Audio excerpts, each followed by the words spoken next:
Oi, meu nome é Laura, eu sou graduanda em Medicina Veterinária pelo IFMG Campus Bambuí e hoje eu vou falar um pouco sobre a influência de diferentes apresentações de Tifton no pH bucal de equinos. Os autores desse resumo são Laura Cecília, Ana Beatriz, Sávio Henrique, Ítalo Eduardo, Pamela Grossi, Cansimara e Vinícius Silveira. Então, na vida livre dos equinos anteriormente à domesticação, eles são seres que passavam de 12 a 18 horas do dia pastejando, na busca e na apreensão dessas forragens. Então, com uma fisiologia gastrointestinal e também com a microbiota bucal extremamente bem adaptada, com a rotina intensa de pastejo, com alto número de mastigação e secreção salivar. Porém, com a domesticação, houve alteração no tempo, na disponibilidade e na diversidade no manejo alimentar, fazendo com que o consumo desses animais fosse voltado a dois principais componentes, o volumoso e o concentrado.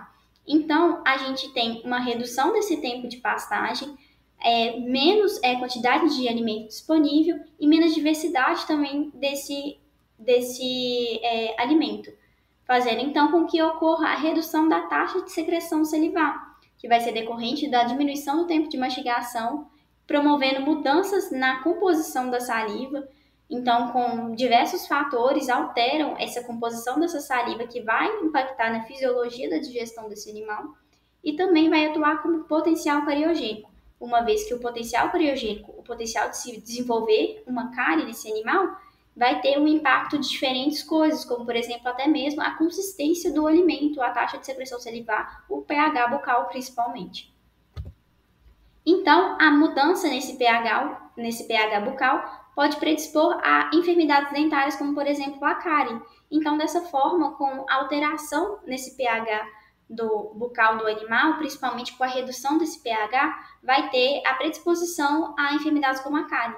Então, o objetivo do projeto foi avaliar a influência dos diferentes preparos de Tifton no pH salivar de equinos, uma vez que o Tifton é uma forrageira muito utilizada na equicultura brasileira, é muito versátil, mas com um impacto ainda desconhecido na saúde bucal desses animais. A metodologia, então, ela consistiu na utilização de 15 potros híbridos da raça manga larga machador, com idade média mais ou menos de 7 meses, alojados em bairros individuais, e com adaptação da dieta 60 dias antes do experimento e rotina alimentar dividida em 4 frações diárias com água e sal mineral à vontade. O volumoso foi dividido 2 vezes ao dia, com 40% do volume diário da manhã e 60% à tarde, e o concentrado foi a ração comercial 2 vezes ao dia, com 50% de manhã e 50% à tarde. As dietas foram calculadas de acordo com o RNC, de forma a serem isoproteicas e isoenergéticas. Então, dessa forma, foram divididos 3 grupos de acordo com a forma de conservação dessa forrageira, sendo o grupo FPR, o feno prismático do Tifton, o grupo FPE, feno peletizado, o grupo F, o feno pré-secado de Tifton. Dessa forma, então, a mensuração do pH foi realizada utilizando a fita colorimétrica específica, que indica a coloração, a variação entre 0 a 14 por mudanças de cor da fita de papel em 1 minuto. Então, esses animais eram levados para o tronco de contenção e lá, nesse momento, era realizado a aferição do pH bucal desses animais. Então, houve adaptação alimentar desses animais durante 90 dias, jejum hídrico alimentar de 3 horas, e então era ferido o pH basal. Então, antes da alimentação desse animal e depois desse jejum hídrico e alimentar. Dessa forma, então, posteriormente à aferição desse pH basal, era oferecido 50 gramas de matéria seca de consumo de cada forrageira, então era calculado 500 gramas do feno prismático de matéria seca, que é diferente de 500 gramas do feno pré-secado, para o consumo desses animais por no máximo 5 minutos. E a aferição desse pH ocorria também imediatamente após esse consumo, que era o M0. A aferição do pH também após 10 minutos, que é M10, após 30 minutos, M30, e 60 minutos, que é M60. Dessa forma, então, ocorria o fim do experimento e os animais recebiam a dieta de acordo com as exigências nutricionais da categoria. Os resultados e discussões, então, a média dos grupos de FPR foi de 8,48, de FPE deu 8,76 e de feno foi 8,6. Então, não foram constatadas diferenças significativas, diferenças estatisticamente relevantes entre os momentos do mesmo grupo e também entre os grupos. Desse modo, então, algumas coisas podem ser explicadas. A alteração desse pH bucal durante 60 minutos, ela ocorre de acordo com o consumo de carboidratos.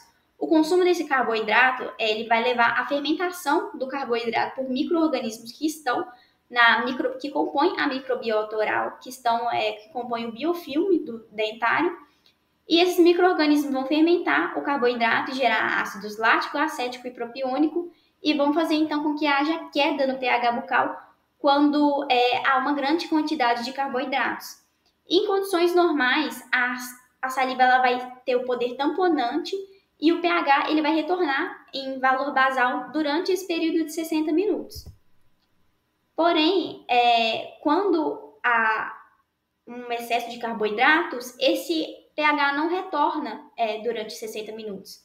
Ele continua baixo. Porém, não foram observadas variações relevantes, né, entre o mesmo grupo de conservação de alimentos e entre os momentos avaliados de um mesmo grupo. E a ausência da diferença da composição desse alimento, ela vai ser decorrente do nível de carboidrato rapidamente fermentável na cavidade durante o processo de digestão intraoral. Então, dessa forma, por ser a composição muito semelhante entre as diferentes formas de conservação, porque apesar de ter a mesma forma de conservação, ainda é a mesma matéria-prima. E a diferença, as mudanças fisiológicas da forrageira, mesmo com essa diferença de conservação, ela não propiciou com que haja uma diferença significativa no nível desse amido, de forma a impactar nesse pH bucal. Outra hipótese também é que esses animais eles só foram aferidos, né, o pH bucal deles após 90 dias de consumo da dieta. Então, foi tempo suficiente para que haja adaptação da microbiota, então, selecionando as bactérias ali de acordo com o alimento que foi dado e regular as quedas transitórias de pH.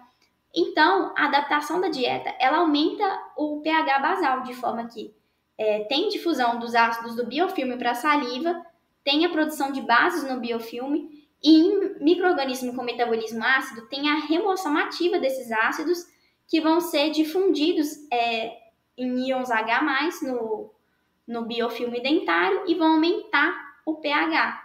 E além disso, a gente tem o teor de carboidratos rapidamente fermentáveis e a taxa de secreção salivar. Então, nesse período de 90 dias, foram selecionados micro-organismos na boca desses animais que se adaptaram à dieta. Então, são micro-organismos que têm metabolismo ácido, que pegavam um pouco dos ácidos que foram decorrentes dessa fermentação,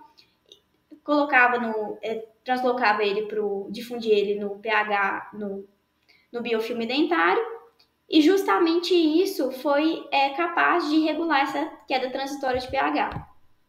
Dessa forma, como em nenhum momento o pH bucal ficou abaixo de 8 durante o experimento, pode-se constatar, então, que a dieta avaliada não traz prejuízo à saúde bucal desse animal, uma vez que Lundstrom, em 2020, correlacionou o pH de animais com cárie como sendo aproximadamente 6, né? Então, a gente tem um limite crítico de desmineralização tanto do cemento quanto da dentina, de forma que o valor de 6, abaixo de 6, já pode indicar um animal com cárie, né? Com quadro de cárie. Então, dessa forma, a gente conclui que não tem diferença no pH bucal de acordo com as diferentes apresentações de Tifton e após 3 meses de consumo, considerando que essas dietas como não potencialmente cariogênicas. Então, em 90 dias, né, durante o período de 90 dias, essas dietas não se apresentaram como potencialmente cariogênicas, né? Uma forma que o pH bucal, ele não houve mudanças drásticas de forma que ele reduzisse para abaixo de 6, que é o limite crítico de desmineralização do dente que gera o quadro de cárie, né? Então, as referências bibliográficas, e muito obrigado pela atenção.